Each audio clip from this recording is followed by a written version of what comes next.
Hello, this is Dr. Hanaa Assil, and this is paper 2C of June 2022 in the IGCSE chemistry syllabus. Let us take a look at the questions and discuss the answers. The first question says, this question is about gases in the atmosphere. The box gives the names of some gases, and he says, choose gases from the box to answer these questions. Now, the first question is, identify the least reactive gas in the atmosphere. Remember that least reactive would mean that it is a noble gas and present in the atmosphere. So which of these is a noble gas in air? That is argon. Identify the most abundant gas in the atmosphere. If you remember, what is air made up of? It is made up of mostly nitrogen. Identify the gas that is not normally found in the atmosphere. Remember that air would have all of these gases except hydrogen. Remember, hydrogen is not present in air. State an environmental problem caused by increasing amounts of carbon dioxide in the atmosphere. You probably know that when there is too much carbon dioxide in the atmosphere, then it traps the heat from the sun. This is called the greenhouse effect, and that leads to global warming, rise in temperature, melting of the ice in the poles, and leading to flooding. All of this is called global warming. Describe a test for carbon dioxide. You should know test for carbon dioxide is bubble the gas through lime water. The lime water turns milky or cloudy.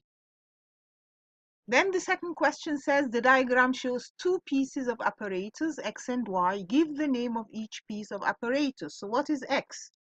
X is measuring cylinder. Y is a pipette. In a titration, a student adds 25.0 centimeter cubed of barium hydroxide solution to a conical flask. Give a reason why it's better to use Y rather than X. Of course, when we add 25.0 centimeter cubed of barium hydroxide to a flask, you would need a pipette. And that is because the pipette measures the volume more accurately. The student uses methyl orange indicator in the titration. State the color of methyl orange in barium hydroxide. Well, you should know that these are the colors of methyl orange. Now, barium hydroxide is what? Barium hydroxide is a base. Methyl orange in a base is yellow.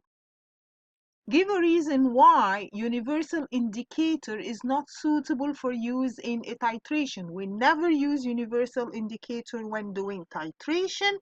This is because the universal indicator has a different color at each pH, so it would be gradually changing the color from one pH to the next. So there is no sharp color change. It would be difficult to determine the end point or when to stop the titration. The student adds some dilute nitric acid to a burette and does the titration. The equation for the reaction is this. The student finds that 21.5 centimeter cubed of nitric acid with this concentration neutralizes the 25 centimeter cubed of barium hydroxide. Calculate the concentration of barium hydroxide. Now, how do we do this? He gives us information about nitric acid. He gives me the volume of nitric acid, concentration of nitric acid. That means I can get the number of moles of nitric acid. Number of moles is concentration times volume. Always remember that the volume should be in decimeter cubed. So centimeter cubed has to be divided by 1,000. That gives me the number of moles of nitric acid. Then the next step would be to look at the equation. From the equation, 1 mole of barium hydroxide reacts with 2 moles of nitric acid. You're looking at the coefficients, the numbers in the balancing of the equation. So if I have a certain number of moles of nitric acid, what would be the number of moles of barium hydroxide? You should see that it should be half of that. So from the equation, the number of moles of barium hydroxide should be half that of nitric acid. So we get the number of moles of barium hydroxide. Then what is he asking for? Here, he's asking for concentration. How do we get concentration? Concentration is number of moles over volume. Again, the volume has to be in decimeter cubed. You divide it by 1,000 before you put it into the equation, and this gives you the concentration of barium hydroxide. Okay? State why sulfuric acid would not be a suitable acid to use in this titration. What was he doing in this titration again? He was titrating barium hydroxide with nitric acid in order to get concentration of barium hydroxide. Now, can I use sulfuric acid instead of that? That would not be a good idea, because the sulfuric acid would form barium sulfate, and barium sulfate is a white precipitate. So while we're doing the titration, you will find a white precipitate forming, which would interfere with the color change that we're looking for. Then the third question says, this is a question about group 7 halogens. Which halogen has the palest color? Let's remind ourselves again. Remember that halogens are the ones in group 7, fluorine, chlorine, bromine, iodine, astatine. If we're looking at the color, you should realize that fluorine is yellow, chlorine is green, bromine is reddish brown, iodine is gray, and astatine is black. So as we go down group 7, the color gets darker. So which one has the palest color? It's the first one, fluorine. Which halogen is a solid? Again, as we go down, it goes from gas, gas, liquid, solid, solid. So the solids that we have in group 7 are iodine or astatine. So my choice here is astatine. The table shows electronic configurations of a fluorine atom and a chlorine atom. Explain the relative reactivities of fluorine and chlorine using the information in the table. Remember that to answer this question, first, you have to say what is the relative reactivities, which one is more reactive, that's one point. And then you have to explain why that is more reactive than the other. So if you look at fluorine and chlorine, he already gives you the electronic configuration, and you should know that fluorine is something that has 2 energy levels, while chlorine is in the third period, so it has 3 energy levels. Now, remember, we're talking about group 7. Group 7 are non-metals, and they want to gain an electron. So the one that gains an electron more easily is the one that is more reactive. Now, which one would be likely to gain an electron more easily? Of course, we know that fluorine should be the one that gains electrons more easily. Now you need to explain why. So fluorine is more reactive. That's the first thing I need to point out. Why? Because it's a smaller atom, attracts an electron more easily, because when the electron is coming in, it is nearer to the positive nucleus, so the negative electron will be attracted more strongly by the fluorine than the positive nucleus in the chlorine. Lithium reacts with chlorine to form lithium chloride. Write a chemical equation for the reaction of lithium with chlorine. Again, I'll remind you, chemical equation means it has to be simple and it has to be balanced. Don't write word. If he wants word, he will ask for word. A chemical equation has to be simple, so you're writing symbols of lithium and chlorine. Now, which one is diatomic? You should remember that some things are diatomic. Lithium is not diatomic, so you just write it as Li, but chlorine is diatomic, so you have to write it Cl2. You can't write it Cl. That means that when it forms lithium chloride, remember lithium is in group 1, valency 1. Chlorine is in group 7, it needs 1 electron, so it's also valency 1. So lithium chloride is LiCl. Now to balance, you need to put this kind of balancing, 2 in front of the lithium and 2 in front of the lithium chloride. Describe tests to show that the product of the reaction is lithium chloride. So he's telling you to say test that what I have is lithium chloride. So you need test for lithium, test for chloride. Which one is test for lithium ion? Remember, lithium ion, we use flame test. And if I do a flame test, so all you need to tell him is just do flame test. You don't need to explain how the flame test is done unless if he's asking you how it is done. But test for lithium, you just say do the flame test. For lithium, you should get a red flame. Then how do we test for chloride? Remember, we're talking about chloride, not chlorine. What was the test for chloride? Chloride was add dilute nitric acid and silver nitrate solution. With chloride, what should I get? I should get a white precipitate. Remember, this was the same test for chloride, bromide, iodide, but the result for chloride is a white precipitate, bromide is cream, iodide is a yellow precipitate. This question is about magnesium and magnesium compounds. Magnesium burns in oxygen to form magnesium oxide. State two observations that would be seen during the reaction. Okay, when we burn magnesium in oxygen, it gives magnesium oxide. Remember that magnesium is a silver gray metal. Now, when we burn it, you have to remember that magnesium burns with a bright flame, or you could say white flame. And then the magnesium oxide that is formed is a white solid. So these are the two observations when you burn magnesium. The magnesium burns with a bright flame, and the magnesium oxide is formed, which is a white solid. The diagram shows electron configurations of a magnesium atom and an oxygen atom. Describe the changes in electronic configurations when magnesium reacts with oxygen to form magnesium oxide. Okay, so we're reacting magnesium with oxygen. Magnesium is something in group 2 with 2 electrons in its outermost shell. What does it do? It loses these electrons and it would become magnesium 2+.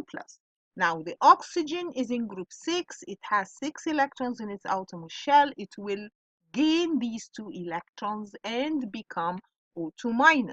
Remember that the question says describe the changes in electronic configuration.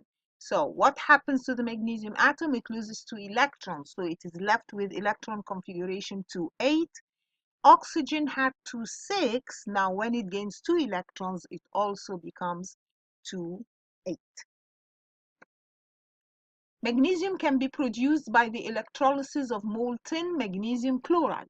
State why magnesium cannot be produced by heating magnesium oxide with carbon. What do we need to remember? Remember that we have a reactivity series, and in the reactivity series we said anything above can displace something below it, but anything below cannot displace anything above it. So magnesium, he's saying heating magnesium oxide with carbon, that will not work. Why? Because magnesium is more reactive than carbon, so it cannot be displaced by it. Explain the different ways that magnesium and magnesium chloride conduct electricity. So we need to know what is magnesium. Magnesium, of course, is a metal. Metals have delocalized electrons that are able to move. So magnesium is a metal with free moving delocalized electrons. And he says, explain the different ways. Now, magnesium is a metal. It will conduct electricity when solid and when molten. But magnesium chloride, of course, this is an ionic compound. Now, ionic compounds will have free moving ions, not electrons. But this is only when molten or in solution. Remember, ionic compounds do not conduct electricity when solid, because when solid, these ions are not free to move. During the electrolysis of molten magnesium chloride, magnesium is formed at the negative electrode. State why this is a reduction reaction. So What is reduction? You should remember that this is reduction because the Mg2 plus gains electrons. Please do not write magnesium gains electrons. It is the magnesium ion or magnesium 2 plus that gains electrons. Then he says write an ionic half equation for the formation of chlorine at the positive electrode. He had magnesium chloride, so he's starting with chloride ion. Now, what does the chloride ion do? It will lose electrons and become chlorine. Remember, chlorine is diatomic, so I have to have Cl2, and that means the balancing would need 2 Cl minus and 2 electrons. Remember, we balance the atoms, so you need 2 in front of the Cl minus to balance the Cl2. But then that means I have 2 minus before the arrow, so I need 2 minus or 2 electrons after the arrow. An organic compound has this percentage composition by mass. Show that the empirical formula of the compound is this. How do we calculate empirical formula? We said we write the percentages. So carbon is 40, hydrogen 6.7, oxygen 53.3. And then we go through 2 main steps. We divide first by the atomic mass of each one. So divide the carbon by 12, hydrogen by 1. These are the big numbers in the periodic table, remember? And then the numbers that come out, I look at them and decide which of them is the smallest, and I divide all through by the smallest.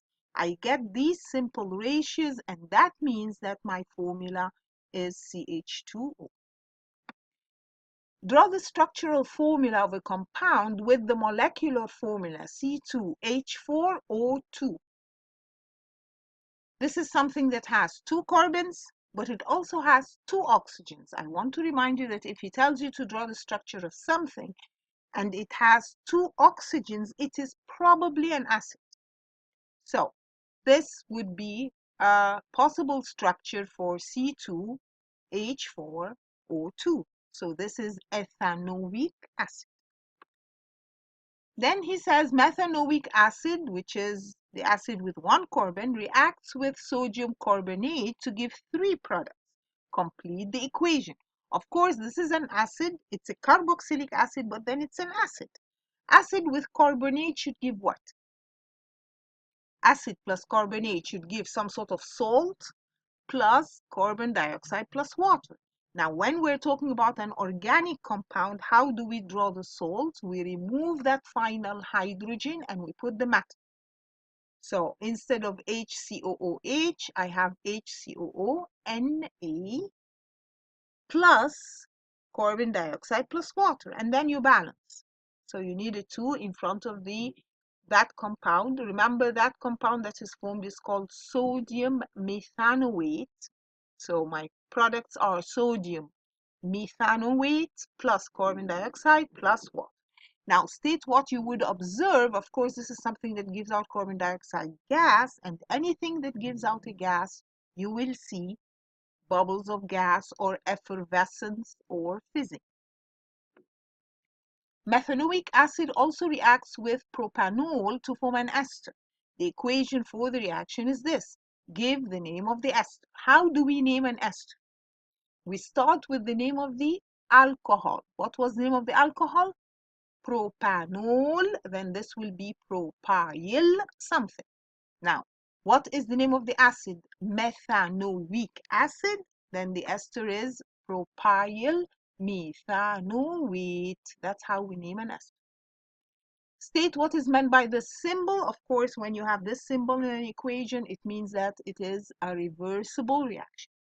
When this reaction occurs in a sealed container, the reaction can reach dynamic equilibrium. Give one characteristic of a reaction at dynamic equilibrium.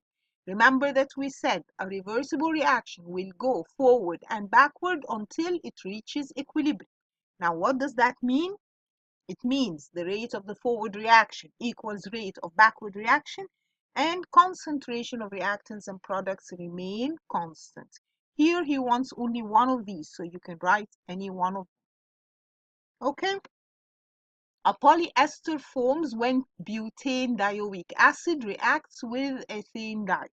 The diagram shows the repeat unit of the polyester. So you have a polyester. Give the name of this type of polymerization. Now, when we have something that is dioic acid, something that has two acids on both ends, and diol means it has two alcohols on both ends, when they react together, this is called condensation polymerization. Remember, the other type of polymerization was addition polymerization, which is made from alkenes. But this obviously was not made from alkenes, so this is condensation polymerization. Then he says, draw the structural formula of the two monomers used to make this polyester. What did he join together to form this ester? You look at the part that has the C double bond O and the part that has O's on both ends. So that first part that had C double bond O was actually acids. So that is C double bond OOH on both ends. Now the one that has just O, that was alcohol. So you just add an H on both ends so that it becomes a diol or a dialcohol.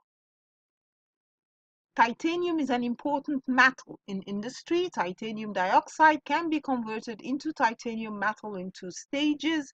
The first stage, he says, is titanium dioxide is converted into titanium chloride. Titanium chloride is converted into titanium.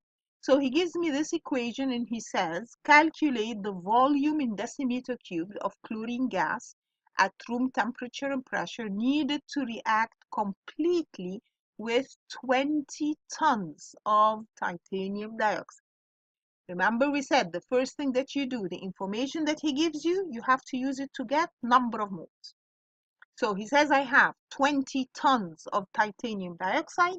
I can use that to get number of moles. Of course, tons is mass. So you need to change it to grams, and he tells you that 1 ton is 10 to the 6 grams. So we use that to get number of moles of titanium dioxide. You should know that number of moles in this case is mass over molecular mass, and this gives me this number of moles. Remember, the mass here has to be in grams. Then what is he asking about? He's asking about chlorine gas, so I look at the reaction. I relate the number of moles from the reaction. Now the reaction tells me that 1 mole of TiO2 reacts with 2 moles of chlorine. That means the number of moles of chlorine should be twice the number of moles of TiO2. So number of moles of chlorine would be twice that number. So that gives me the number of moles of chlorine. Then what is he asking for? Volume of gas. How do we get the volume of a gas? Volume of a gas is number of moles times 24. So you multiply that number of moles by 24. You get a number for the volume of chlorine in decimeter cube. Remember that he says, give your answer in standard form. That is why we have to keep it 1.2 times 10 to the 7. You know that that is the standard form. You don't write it 1, 2, 0, 0, 0, 0, 0. That's not a standard form. In stage 2, titanium chloride vapor is passed through molten magnesium in a container filled with argon, and he gives me the equation and he says, explain why the container is filled with argon rather than air. He wants the magnesium to react with titanium chloride. He put around it argon, not air. Why do you think that is? Of course, if he puts air, the magnesium would react with oxygen. But argon is unreactive. It would not react with magnesium, and that is why we use argon, not air. Aeroplanes are made of an alloy containing aluminum and titanium. Explain why the alloy is stronger than pure metal. Again, why is an alloy stronger than the pure metal? You should remember that in the pure metals, the atoms are same sizes. The layers can slide over each other easily, and that is why a metal is malleable. Remember when we said why is a metal malleable? Because the atoms in the layers can slide over each other easily. But in an alloy, again, I'm going to remind you, alloys are mixtures of metals and other elements. So we have atoms of different sizes, and this does not allow the layers to slide over each other easily, so it makes the alloy stronger. The student here uses this apparatus to find the heat energy supplied by a liquid fuel. So he has water in a copper container and he's measuring the temperature and he's heating it with a certain amount of fuel. Now the student burns some fuel to heat the water in the copper container and measures the change in temperature. The student notices that the bottom of the container turns black. Give the name of this black substance. Remember, we said if this is burning in lack of oxygen, then this would be incomplete combustion. So one of the products of incomplete combustion is the black substance, which is carbon, or you can refer to it as soot. In one experiment, the student burns 0.92 grams of ethanol. The student calculates that the heat energy absorbed by the water is this. Show that the results of this experiment give an approximate value for the enthalpy of combustion of ethanol of delta H equal minus 900 kilojoules per mole. So basically, he's telling you to calculate delta H. How do we calculate delta H? You should know that delta H is Q over N. Q is the heat energy, total quantity of energy. So what I need to get is the number of moles. Number of moles of ethanol would be the mass over the molecular mass. He gives me a mass and the molecular mass actually, so that is the number of moles. Then I can use that to get the delta H. He already tells me that the heat energy absorbed is 18.2. Divide by the number of moles. Remember that why do we have a minus sign? Remember that this is combustion, burning. Combustion releases energy, so the delta H is a negative value. The value you calculate is 910, so this is approximately equal to what he gave you. The data book value of delta H for combustion of ethanol is this.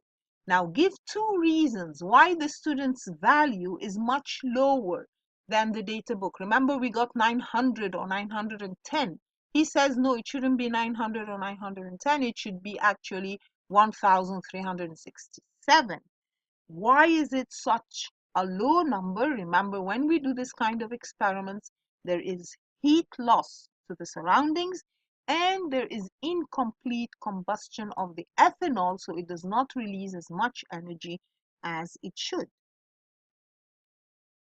Then he gives you this equation with the delta H, and he wants you to calculate the bond energy of the CH bond. So I have the bond energy for the O double bond O and the C double bond O and the OH. And he gives me the delta H, the overall delta H. And he wants you to calculate the carbon-hydrogen bond. Okay, that means you should realize that in this kind of question, the total bond energies needed to break reactants, break the bonds in the reactants, minus products, that will give you delta H. Reactants minus products gives delta H. Now, what do we have in the reactants? We have CH4, so I have 4 CH bonds, and this is the one I don't know. I have 2 O double bond O, so I have 2 oxygen bonds, so we multiply that number by 2. Minus the products. What do we have in the products? We have 2 C double bond O, and we have how many OH bonds? We have 4 OH. And we already know that the overall is minus 890, so I can just use that to calculate the CH. So this results for these numbers, and I can just calculate the CH bond. So the 4 CH bonds are 1,576. So one of them would be that divided by 4, and that would be my answer for the bond energy needed to break the CH bond. Then he says complete the energy level diagram to show the products and delta H. Of course, the delta H was negative, and that means we're trying to draw an energy level diagram for an exothermic reaction.